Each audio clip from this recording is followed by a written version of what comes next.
नमस्कार, मेरा नाम राजशेखर राव है और मैं आपके सामने आज एक बहुत अहम मुद्दा लेकर आया हूं। कल नितिन गडकरी जी ने नागपुर में यानी आरएसएस का हेडक्वार्टर नागपुर में एक प्राइवेट मीटिंग में ये बात कही कि उनके पास इंडिया अलायंस से एक मैसेज आया था। मतलब चुनाव के परिणाम के बाद 2024 का जो चुनाव के परिणाम आए जून 4 तारीख को, उसके बाद में उनके पास एक मैसेज आया इंडिया अलायंस के द्वारा। उन्होंने नाम तो नहीं बताया, लेकिन कहा कि अगर नितिन गडकरी प्रधानमंत्री के उम्मीदवार रहेंगे तो इंडिया अलायंस भी उनको सपोर्ट देगा। और साथ में उन्होंने ये भी कहा कि मैं एक ईमानदार भारतीय जनता पार्टी का वर्कर हूं और मैं भारतीय जनता पार्टी को धोखा नहीं दे सकता, इसलिए मैंने उसे ठुकरा दी। ये बहुत ही अहम सेंटेंस है। पहले सेंटेंस से ज्यादा एक दूसरा सेंटेंस अहम है, इसलिए क्योंकि मैं आगे चलकर आपको समझाना चाहता हूं ये बात उन्होंने क्यों कही। मतलब अक्सर ये होता है कि जब कोई बहुत धमाका होता है, उसकी चिंगारी जो है ऐसे छोटे मोटे वक्तव्य से होती है। क्या एक नितिन गडकरी जी का ये वक्तव्य एक बड़े धमाके की वो उस तरफ इशारा कर रहा है? हमें देखना है। उन्होंने ये बात इसलिए कही कि हाल ही में हम देख रहे हैं कि भारतीय जनता पार्टी के चैनल, जो बीजेपी के गोदी मीडिया हम जिसे कहते हैं, उन चैनलों में भी national highway authority of India, मतलब जो मंत्रित्व नितिन गडकरी उसका हेड है, उनके मंत्रित्व में जो भी काम हुए हैं नेशनल हाईवे में, उनमें खराब रोडों की या खराब पुलों की बात अक्सर हम सुनने को मिल रहा है। क्यों नितिन गडकरी जी की छवि जो है वो ऐसे ही घटाना चाहते हैं? ये है सोचने वाली बात। और ये बात कहाँ उठ रही है? ये बात गोदी मीडिया में उठ रही है, जिनकी सरकार केंद्र में है। ये अनयूजुअल है, काफी अनयूजुअल है। दूसरी बात, हरियाणा और जम्मू कश्मीर अभी का सर्वे, अभी का हाल देखने से पता चलता है कि लोग, कुछ सर्वे तो ये कह रहे हैं कि 90 में से, हरियाणा में 90 में से 60 सीट तक कांग्रेस को मिल सकते हैं। 60 यानी 2/3 मेजोरिटी। हाल इतनी खराब है हरियाणा में। और जम्मू कश्मीर में भी कुछ अच्छी खबर तो नहीं है भाजपा के लिए या इंडिया अलायंस के लिए। इसके चलते आगे देखकर हम चले तो एक और नवंबर में आपको झारखंड, महाराष्ट्र का भी चुनाव होना है। अगर अरविंद केजरीवाल असेंबली भंग कर देते हैं तो उसके भी साथ में चुनाव होंगे। नीतीश कुमार भी चाहते हैं कि 1 साल पहले उनके बिहार में चुनाव हो। अगर वो भी मान जाते हैं, वो असेंबली भी भंग हो जाती है, तो शायद अक्टूबर या नवंबर में इन 4 राज्यों की चुनाव हो सकती है। मतलब महाराष्ट्र, झारखंड तो होनी ही है, उसमें उसे कोई टाल ही नहीं सकता। अगर अरविंद केजरीवाल दिल्ली विधानसभा भंग कर देते हैं तो वो भी होनी है। थोड़ा मुश्किल काम है कि अगर बिहार भी अगर नीतीश कुमार चाहे तो वो भी शायद पूरा कर सके। लेकिन सर्वे क्या कहती है? सर्वे ये कहती है कि महाराष्ट्र में भी इंडिया का जो हालत है बहुत ही खराब है। अभी जो इंडिया के अलायंस पार्टनर जो भी है, एक नाथ शिंदे गुट के या अजित पवार गुट के लोग आके रोजाना मुलाकातें कर रहे हैं शरद पवार जी से।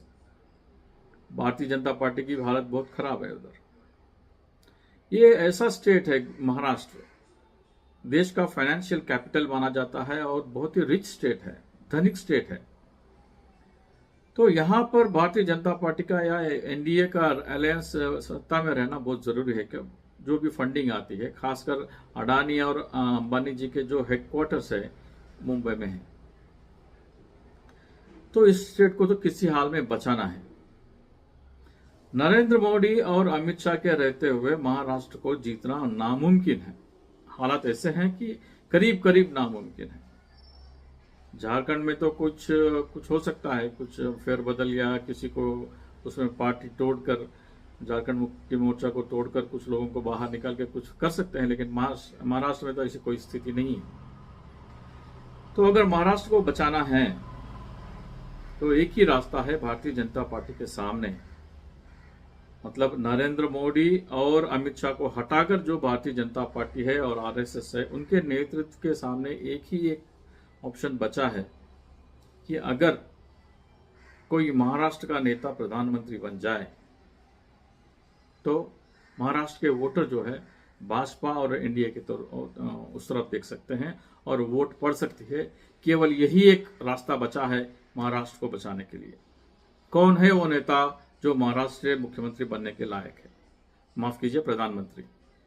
एक ही नाम हमें सूझता है, नितिन गडकरी जी, जो बीजेपी के हैं, बहुत सीनियर लीडर है। बीजेपी के वो प्रेसिडेंट भी रह चुके हैं। उसके बाद में फिर वो लगातार 10 साल से रोड ट्रांसपोर्ट मिनिस्टर रह चुके हैं केंद्र सरकार में, अच्छी छवि है।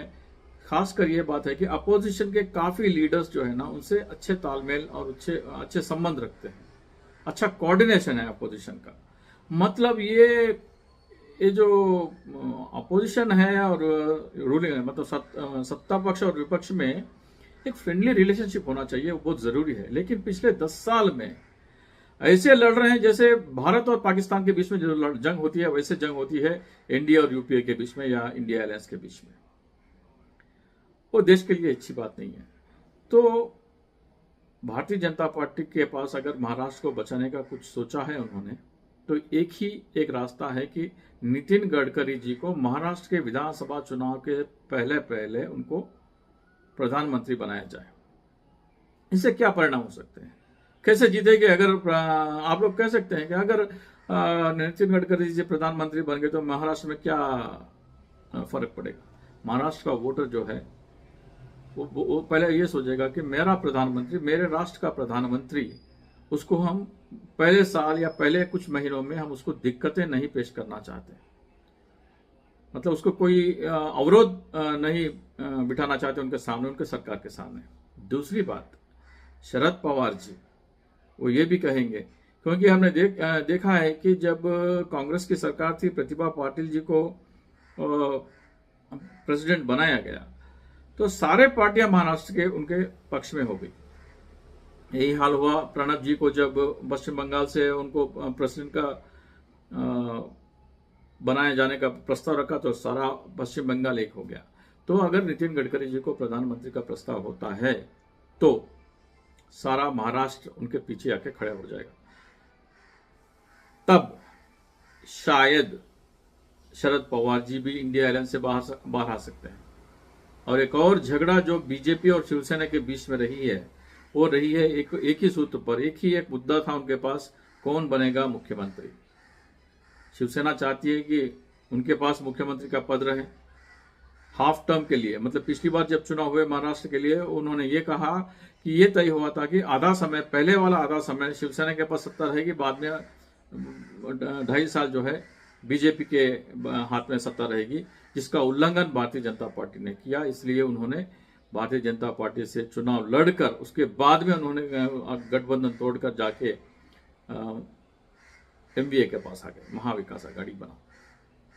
तो इसके चलते अगर नितिन गडकरी जी को प्रधानमंत्री बनाया गया और महाराष्ट्र का मुख्यमंत्री का पद उद्धव ठाकरे को बीजेपी सहमति दे देती है, तो तब जाके एनडीए अलायंस स्वीप कर सकती है। मतलब शिवसेना वापस एनडीए में आने के 90% चांसेस है। और इसके चलते पूरा इंडिया अलायंस का जो है थोड़ा कमजोर पड़ेगी और रीअलाइनमेंट के लिए काफी समय लगेगा। इसलिए भारतीय जनता पार्टी अगर महाराष्ट्र जीतना चाहती है तो एक ही विकल्प है। अब मैंने कहा स्टार्टिंग स्टेटेड ओपनिंग रिमार्क्स के नितिन गडकरी के, उनका जो सेकेंड स्टेटमेंट है, मैंने इसलिए इंडिया अलायंस का ऑफर ठुकराया प्रधानमंत्री का, क्योंकि मैं बीजेपी का एक ईमानदार सिपाही हूं और मैं बीजेपी को धोखा नहीं दे सकता। उनका ये मतलब है कि मुझे मेरे प्राइम मिनिस्टर के पद से ज्यादा बीजेपी इंपॉर्टेंट है और आरएसएस इंपॉर्टेंट है। अब वही बात मोदी और अमित शाह को अप्लाई करेंगे, उनके सामने भी ये प्रस्ताव रखेंगे। चलो भाई, जब उनके पास अवसर था, नितिन गडकरी जी ने ठुकरा दिया, अभी वही अवसर है। अगर महाराष्ट्र को जीतना है, अगर बीजेपी को महाराष्ट्र जीतना है जो देश की फाइनेंशियल कैपिटल है, तो एक ही विकल्प रह जाएगा कि आप पद छोड़े और नितिन गडकरी और राजनाथ सिंह को सत्ता सौंपे। उनके सामने यही बात रखी जाएगी कि आपके लिए संगठन बड़ा है या आपका पद बड़ा है। यह प्रस्ताव भारतीय जनता पार्टी से मोदी और अमित शाह के सामने रख दी जाएगी और उनके पास कोई विकल्प नहीं होगा कि वो सत्ता छोड़े। देखते हैं क्या होता है। एक और बात मैं आपको कह देना चाहता हूं, मतलब ये वक्तव्य जो है नितिन गडकरी जी ने, उन्हें ऐसे नहीं दिया। उन्हें पता है कि हाँ 6-7 महीने में, मतलब महाराष्ट्र चुनाव के तुरंत बाद या अगले साल मार्च से पहले पहले केंद्र सरकार में सत्ता में परिवर्तन होना है, जिनके दावेदार है स्वयं नितिन गडकरी। राजनाथ सिंह भी दावा ठोक रहे हैं, योगी आदित्यनाथ तो है ही है, अमित शाह जी मोदी के चहेते हैं। लेकिन अमित शाह के चांसेस बहुत कम है, क्योंकि मोदी जी को सत्ता से हटाकर अमित शाह जी को सत्ता देने का मतलब है कि कंटिन्यूएशन ऑफ मोदी का वो एक्सटेंशन रहेंगे। मतलब नीतियों में कोई बदलाव नहीं रहेगी, पॉलिसी में, गवर्नेंस में, सोच में कोई बदलाव नहीं रहेगी। तो इससे कोई भारतीय जनता पार्टी का जो है ना, वो लोग भी, काफी लोग इससे सहमत नहीं है, क्योंकि वो देख चुके हैं कि मोदी और अमित शाह का जो एटीट्यूड रहा है, उनका एरोगेंस जो रहा है, वो भारतीय जनता पार्टी को काफी नुकसान पहुंचाया है। मोहन भागवत जी ने कई बार कहा है कि अपने आप को आप भगवान नहीं मान सकते, इसका मतलब है वो इनडायरेक्टली मोदी जी को कोस रहे हैं। सो इस सारे के चलते अगर हम नितिन गडकरी जी का कल का जो स्टेटमेंट देखें, तो हम बारूद के सामने एक चिंगारी की ओर से हम देख सकते हैं। देखना है कि ये चिंगारी जाके बारूद को विस्फोट करेगी या ऐसी बुझ जाएगी।